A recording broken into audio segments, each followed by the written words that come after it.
sa bawat Pilipino at magbibigay ng tamang impormasyon para sa tahimik at maayos na Pilipinas. Police News Network, alagad ng batas, tagapagtaguyod ng balitang pulis, sandigan ng mamamayan, patnubay ng katotohanan. La Campo Crame, maghahatid ng pinakahuling kaganapan at nagbabagang balita. Ito ang PNN Police News Network. At ngayon, ang inyong mga tagapagbalita. Magandang araw, Bagong Pilipinas. Ako ang inyong tagapagbalita, tagataguyod ng Balitang Pulis, NUP Loreto Bonifacio Concepcion. At ngayong araw ng Miyerkules, makakasama nating muli bilang special guest co-host si Ms. Ricky Abuel de la Peña, ang Miss Universe Philippines Lokban 2024 at Miss Youth Grand Winner 2019. Magandang umaga sa iyo, Ms. Ricky. Magandang umaga rin po, Sir Eton. At huwag niyo pong kalimutan i-like, i-follow at i-subscribe ang page ng Philippine National Police, Police Community Affairs and Development Group, PKG Tagapag-Ugnay at Police News Network. Kami po ay maghahatid sa inyo ng tamang balita, kwento ng pulis at serbisyo para sa mamamayan. At ito po ang PNP News Online. Ang pangunahing balita ng Police News Network, alagad ng batas, tagataguyod ng balitang pulis.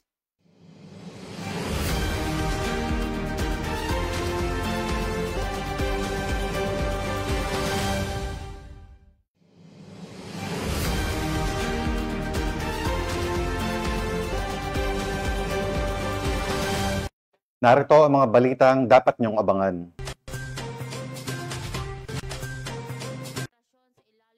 Mahigit 1 milyong halaga ng shabu nasamsam sa Mulanay, Quezon. Tilay Component City Station, matagumpay na nagsagawa ng motor ride for a cause sa Negros Occidental. At dating communist terrorist group member, sumuko sa mga otoridad sa Zamboanga del Sur.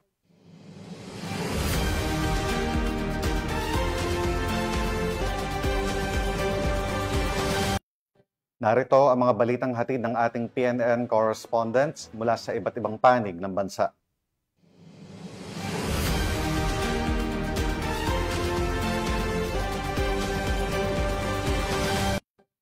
Simulan natin ang balita mula sa bahagi ng Luzon.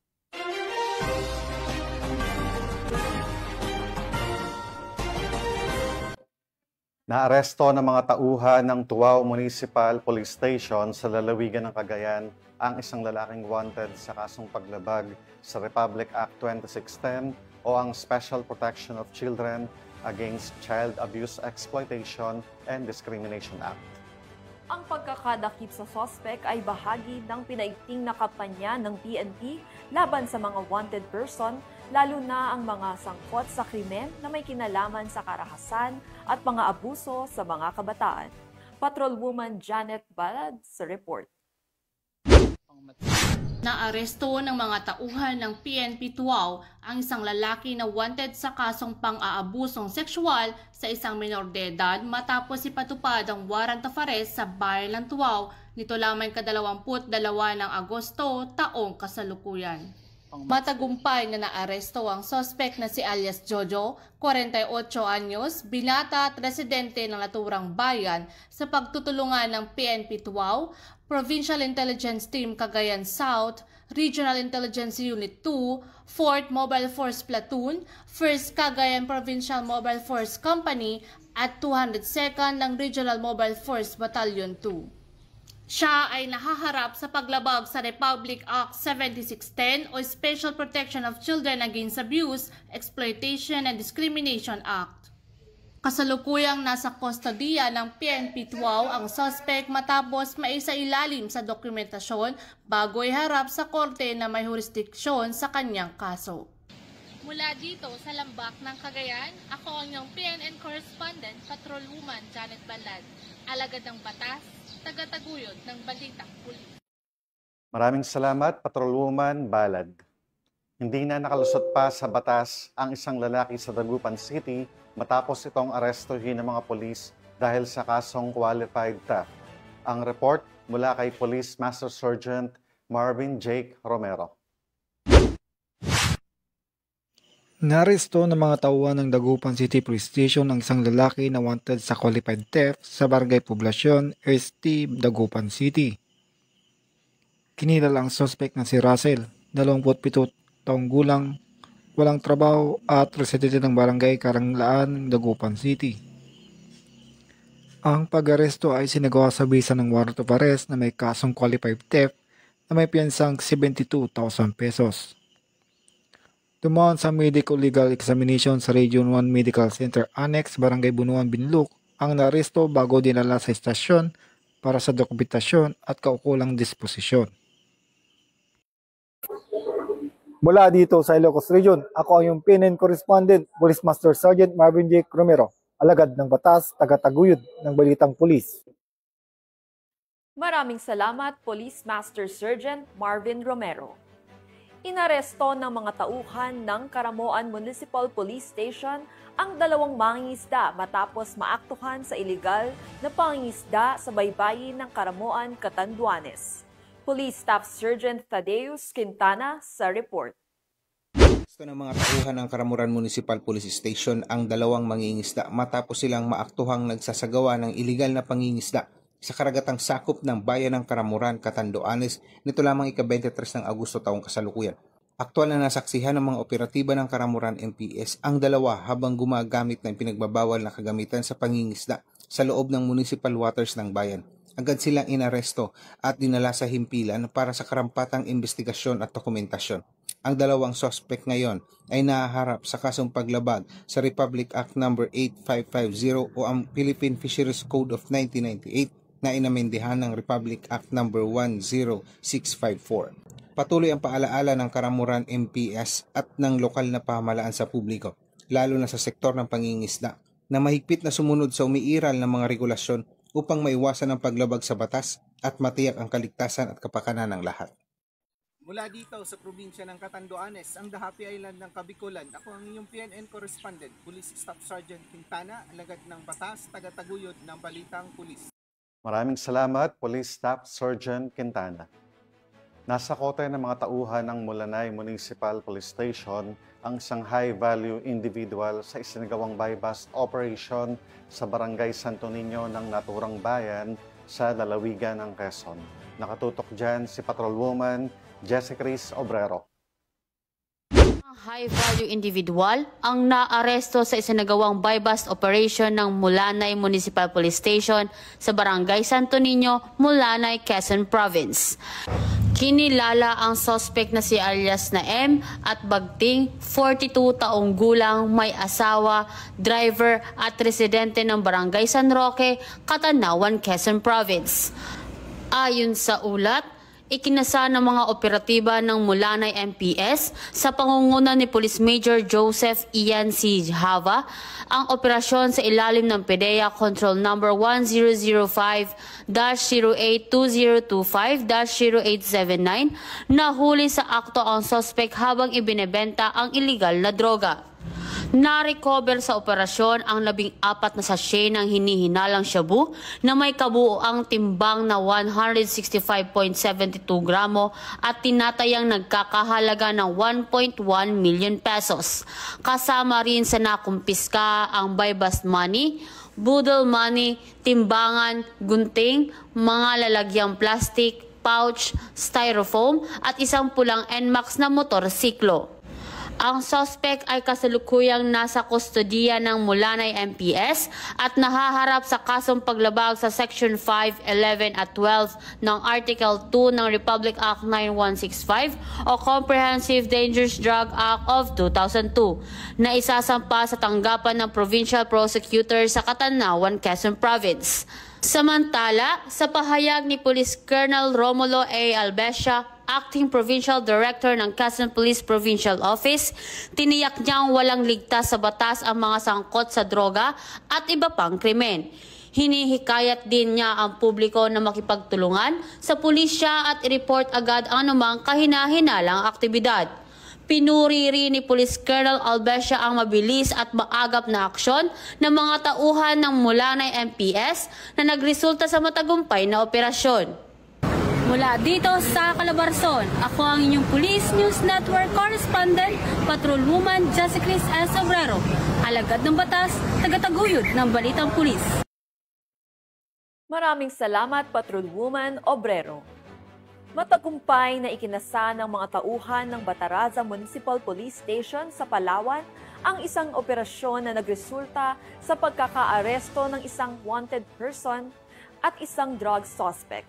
Yan ang tinutukan ni Patrolwoman Abigail Datu.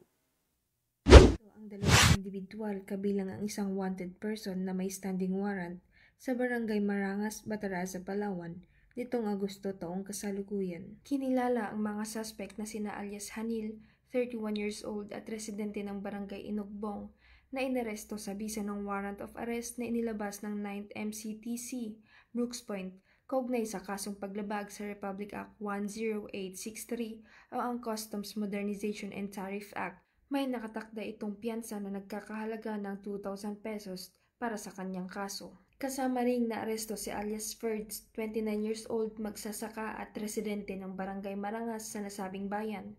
Matapos makitaan ng hindi lisensyadong caliber 22 na kargado ng isang live ammunition, 4 na live ammunition para sa caliber 22 rifle, 5 heat-sealed transparent plastic sachet na naglalaman ng white crystalline substance o shabu na may timbang na 3.16 grams kabilang ang marking tape na nagkakahalaga ng 9,000 pesos, isang black coin purse at isang black sling bag. Matapos nito, agad nakipagkoordinasyon ang mga grupo sa mga opisyal ng Barangay Marangas, Bataraza, Palawan para saksihan ang nakumpiskang mga ebidensya kay alias Ferds. Samantala, ang mga suspect at ang mga nakumpiskang ebidensya ay nasa kustodiya na ng Bataraza Municipal Police Station para sa kukulang disposisyon at pagsasampa ng kaso. Kakaharapin ni alias Hanil ang kasong paglabag sa Republic Act 10863 habang si alias Ferds ay sasampahan ng mga kaso sa ilalim ng Republic Act 10591 o ang illegal possessions of firearms and ammunition at Republic Act 9165 o ang Comprehensive Dangerous Drugs Act of 2002. Mula dito sa Calapan City, Oriental Mindoro, ako po ang inyong Police News Network Correspondent, Patrolwoman Abigail B. Datu, alagad ng batas, tagataguyod ng Balitang Pulis. Maraming salamat, Patrolwoman Datu. Tinatayang nasa 200,000 pisong halaga ng fully grown marijuana plants ang binunot at sinunog ng mga otoridad sa ikinasang marijuana eradication sa lalawigan ng Benguet. Nakatutok dyan si Patrolwoman Grace Kibian. Isang matagumpay na operasyon ang isinagawa ng pinagsanib na puwersa ng iba't ibang ahensya ng gobyerno sa pangunguna ng Kibungan Municipal Police Station, katuwang ang Provincial Drug Enforcement Unit at Provincial Intelligence Unit ng Benguet PPO, Regional Intelligence Division ng PROCAR at ang Philippine Drug Enforcement Agency Cordillera, kung saan winasak ang humigit kumulang 100,000 piraso ng ganap na lumaking halamang marihuana sa Sitio Payakpak, Badong, Kibungan, Benguet. Tinatayang nagkakahalaga ang mga nasirang halaman ng 200,000 piso. Sa nasabing operasyon, natuklasan ang 2 taniman ng marihuana sa loob ng isang communal forest. Sa unang site, mayroong 250 piraso ng fully grown marijuana plants na itinanim sa tinatayang 50 metrong kwadrado ng lupa na may halagang humigit kumulang 50,000 piso. Samantalang sa ikalawang site, natagpuan naman ang 75,000 piraso ng halamang marihuana sa sukat na 150 metro kwadrado na may tinatayang halagang 150,000 piso. Ang mga halamang marihuana ay maayos na naidokumento at sinunog sa mismong lugar matapos makuha ang sapat na sample para sa pagsusuring kwalitatibo na isusumite sa Regional Forensic Unit Cordillera. Gumamit din ng 2 alternatibong recording devices upang masigurong maayos ang dokumentasyon ng buong operasyon. Ang pagsira sa mga nasabing taniman ng marihuana ay bahagi ng patuloy na kampanya ng PNP laban sa ilegal na droga para sa ligtas at bagong Pilipinas. Mula dito sa rehiyon ng Cordillera, ako ang inyong PNN Correspondent, Patrolwoman Grace Kibian, alagad ng batas, tagataguyod ng Balitang Pulis.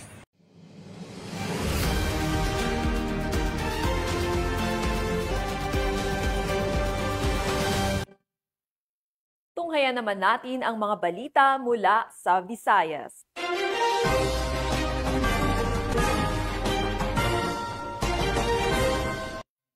Isang miyembro ng Communist Terrorist Group ang voluntaryong nagparik loob sa pamahalaan matapos itong sumuko sa mga otoridad sa Barangay Garden, Arteche, Eastern Samar.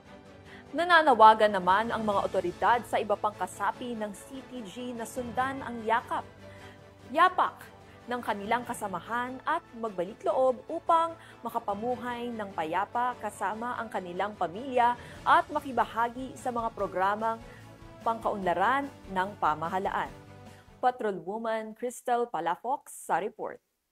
Voluntary nagbalik loob sa pamahalaan ang isang miyembro ng Communist Terrorist Group sa Barangay Garden, Arteche, Eastern Samar. Ang pagbabalik loob ay resulta ng matagumpay na panawagan at pagsisikap ng mga tauhan ng 801st Maneuver Company, Regional Mobile Force Battalion 8 kasamang Eastern Samar Provincial Intelligence Unit, Regional Intelligence Unit 8, 1st Eastern Samar Provincial Mobile Force Company, 52nd Infantry Battalion, 8th Infantry Battalion, Philippine Army, 32nd Special Action Company, 3rd Special Action Battalion, 153rd Special Action Company, PNP SAF at EOD K9U FSB.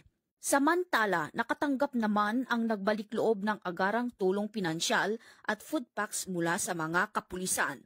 Ang nasabing surrendery ay nasa kustudiya na ng 801st Maneuver Company, RMFB-8 para sa facilitation ng kanyang posibleng enrollment sa programa ng ating gobyerno na Enhanced Comprehensive Local Integration Program o ECLIP. Muling hinimok ng pambansang pulisya ang iba pang mga miyembro at taga-suporta ng CTGs na iwaksi ang maling ideolohiya at magbalik loob sa gobyerno upang mabuhay ng payapa kasama ang kanilang mga mahal sa buhay. Mula dito sa Eastern Visayas, ako ang inyong PNN correspondent, Patrolwoman Palafox, alagad ng batas, tagataguyod ng Balitang Pulis.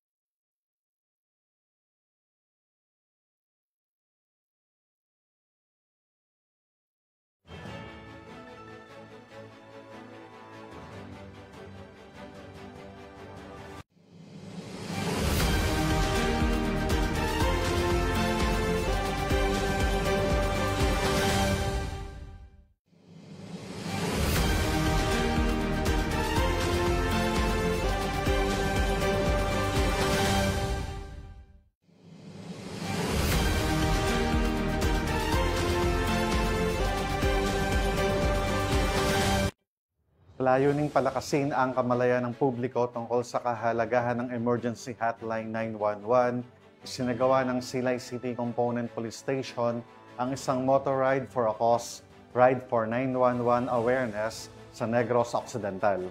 Yan ang balitang hatid ni Patrolwoman Justin May Halores.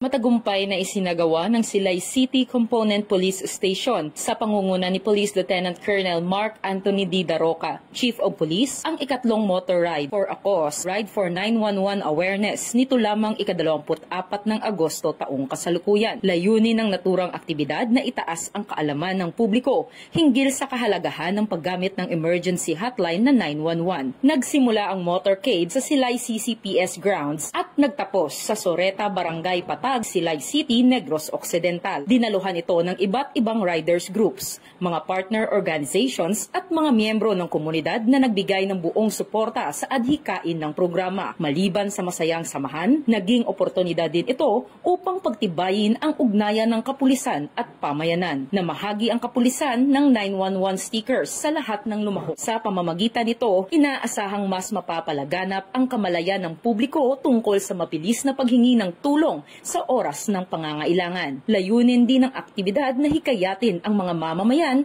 na aktibong makiisa sa pagpapanatili ng kapayapaan at kaligtasan. Ipinakita ng Ride for a Cause na pinangunahan ng Silay CCPS na sa pagkakaisa ng kapulisan at komunidad, mas epektibong maipapatupad ang mga programang makatutulong sa publiko. Mula rito sa Western Visayas, ako ang inyong PNN correspondent, Patrolwoman Justin May Halores.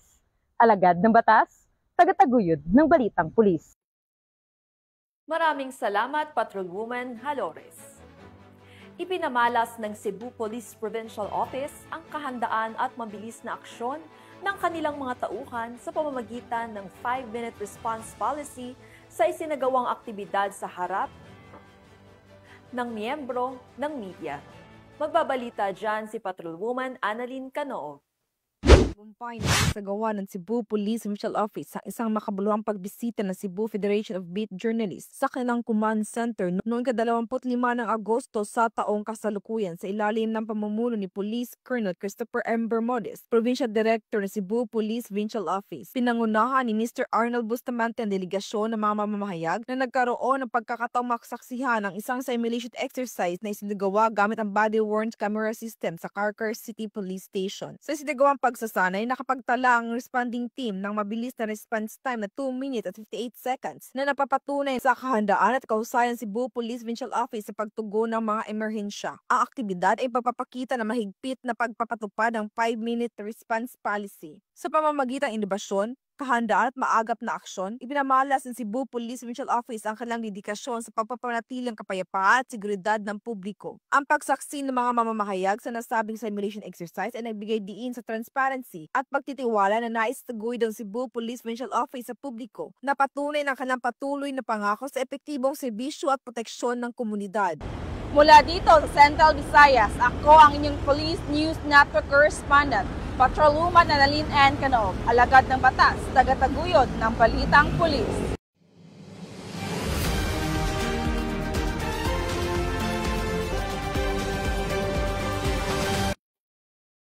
Narito naman ang mga balita mula sa bahagi ng Mindanao.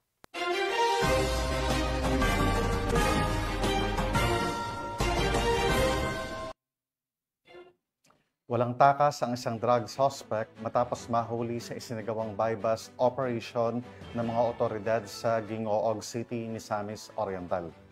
Nahaharap na ngayon ang suspect sa kasong paglabag sa Republic Act of 9165 o Comprehensive Dangerous Drugs Act of 2002 at kasalukuyang nasa kustudiyan ng pulisya. Yan ang tinutukan ni Patrolwoman Danessa Berto.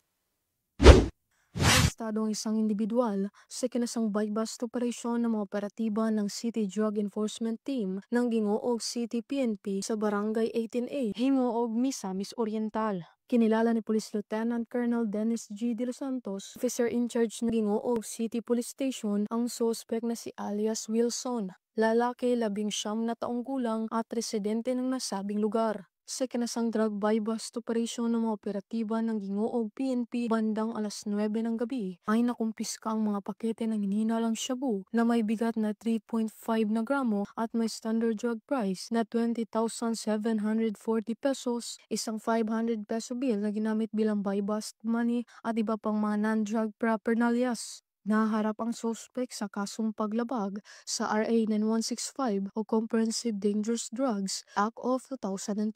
Mula dito sa Northern Mindanao, ako yung Police News Network Correspondent, Patrolwoman Danessa Bertos, alagad ng batas, tagataguyod ng balitang pulis. Maraming salamat, Patrolwoman Berdos. Sa patuloy na kampanya ng pulisya kontra terorismo, pusang sumuko sa mga otoridad ang isang dating miyembro ng Communist Terrorist Group sa Zamboanga del Sur. Ang balita mula kay Patrolwoman Amy Jean Cortez. Ang miyembro ng rebeldeng grupo ang sumuko sa mga otoridad sa Pagadian City. Kinilala ang sumukong personalidad na si alias Jan, 48 anyos, isang magsasaka at residente ng Barangay Dampalan, Pagadian City, Zamboanga del Sur. Siya ay kabilang sa listahan ng NPSR bilang CTG supporter ng Dismantled Guerrilla Front Kara ng Western Mindanao Regional Party Committee. Nagsilbi umano ito bilang courier, liaison at caretaker ng nasabing grupo sa kanilang safe haven.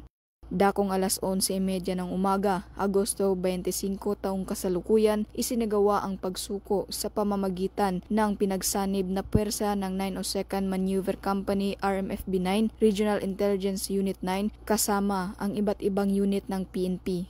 Kasabay nito, nanumpa ng katapatan sa pamahalaan si alias Jan sa harap ni Police Lieutenant Lloyd Danny Comaling, Intelligence Officer ng 902nd MC at sinaksihan ni na Police Lieutenant Ricardo Huhan at iba pang opisyal at saksi.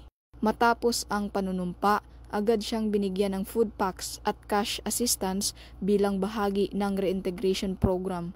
Siya ay nasa maayos na kondisyon at opisyal na tinanggap sa komunidad ng Barangay Dampalan sa pangunguna ni Barangay Chairman Honorable Julieto Sandialan. Layunin ng pamahalaan ang tuluyang pagbabalik loob ng mga dating kasapi ng armadong kilusan tungo sa mapayapa at produktibong pamumuhay. Mula dito sa tanggapan ng kapulisan sa Rehiyon Siyam, ako ang inyong PNN Correspondent Patrolwoman AJ Cortez, alagad ng batas, tagataguyod ng Balitang Pulis. Maraming salamat, Patrolwoman Cortez. 2 lalaki ang naaresto sa ikinasang buy-bus operation ng mga tauhan ng Panabo City Police sa Davao del Norte. Magbabalita dyan si Patrolwoman Shaira Rose Aquino. Dalawang lalaki sa isang matagumpay na buy-bust operation na isinagawa sa pangunguna ng mga operatiba ng Panabo City Police Station hapon noong Agosto 26 sa Purok 17, Barangay New Visayas, Panabo City. Kinilala ang mga sospek sa alias na Dong, 36 anyos, isang fish vendor at residente ng Tibungco, Davao City, at alias Joseph, 36 anyos, isang tricycle driver at residente ng Barangay Magsaysay, Carmen, Davao del Norte. Sa nasabing operasyon, nasabat mula sa mga sospek ang 2 sachet ng hinihinalang shabu na may kabuuang tinatayang halaga na mahigit 2,000 piso batay sa standard drug price. Ang mga naaresto ay agad na dinala sa Panabo City Police Station para sa kaukulang dokumentasyon at paghahain ng kaso laban sa kanila sa paglabag sa Republic Act No. 9165 o ang Comprehensive Dangerous Drugs Act of 2002. Patuloy ang paalala ng mga otoridad sa publiko na makiisa sa kampanya kontra illegal na droga at agad na i-report sa kinauukulan ng anumang kahinahinalang aktibidad sa kanilang komunidad. Mula rito sa Police Regional Office 11, ako ang inyong PNN Correspondent, Patrolwoman Shaira Rose Aquino, alagad ng batas, tagataguyod ng Balitang Pulis. Maraming salamat, Patrolwoman Aquino. At para sa huling balita, matagumpay na isinagawa ang Unity Walk, Interfaith Rally at Peace Covenant Signing bilang bahagi ng paghahanda para sa kauna-unahang parliamentary election sa Bangsamoro Autonomous Region in Muslim Mindanao. Yan ang balitang hatid ni Patrolwoman Judy Ann Alibok.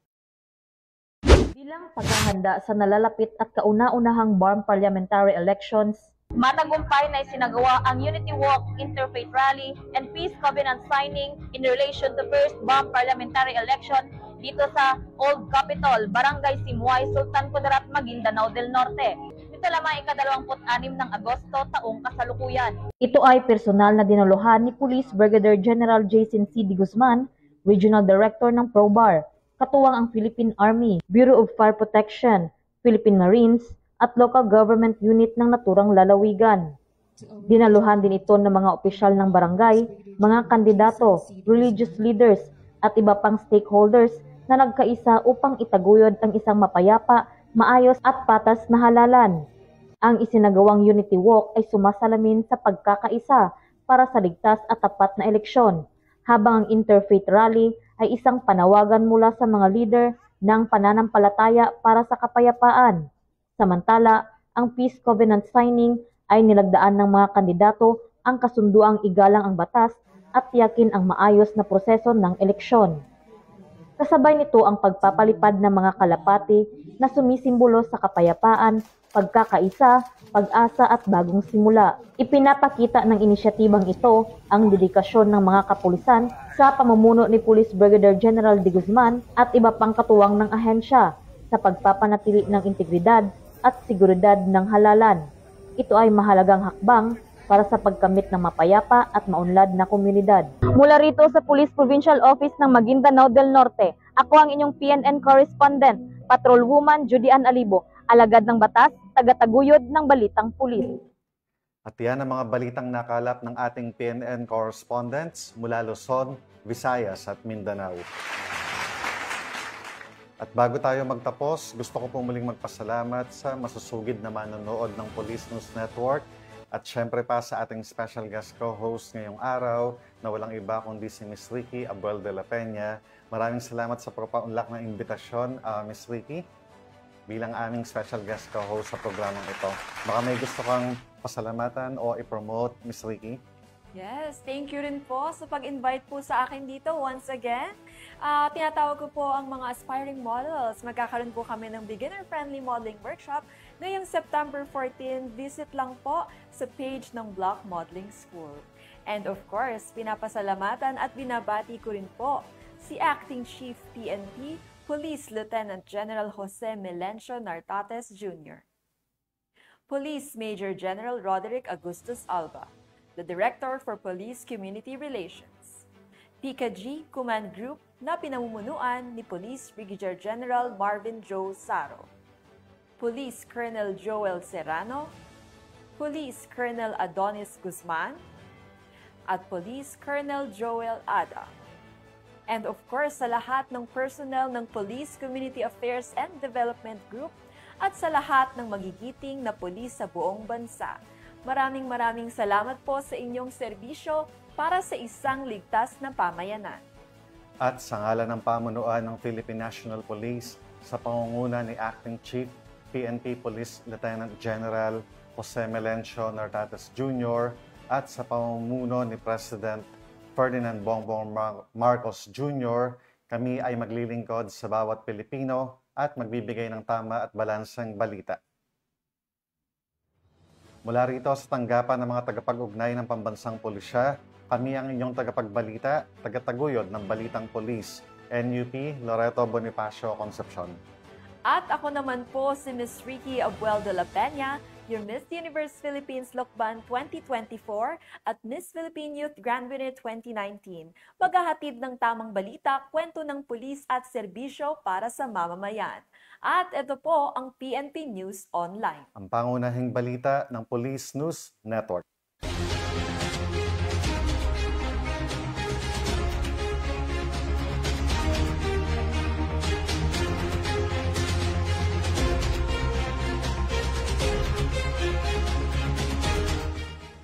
Police News Network, alagad ng batas, tagapagtaguyod ng balitang pulis.